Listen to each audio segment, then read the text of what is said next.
Hello guys and welcome back to my channel, and today I'm going to show you how you can fix the issue with not receiving verification codes on your phone. So the fix is very simple. All you have to do is just simply go to your phone settings,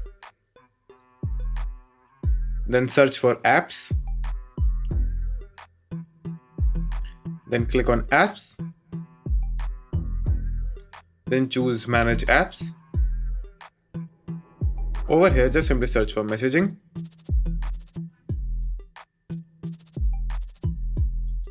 Then when you are in messaging, just simply click on storage and click on clear data over here.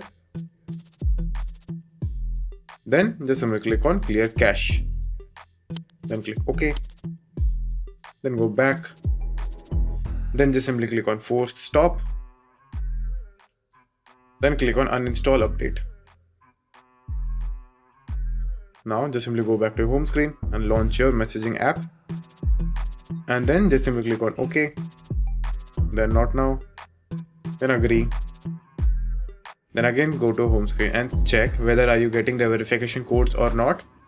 And if not, just simply go to Play Store and search for Google Message. Then install it. And then just simply use Google Message as your default messaging app. And by doing so, your issue might get fixed. So that's it, and thank you for watching, and do like and subscribe to my channel, and take care.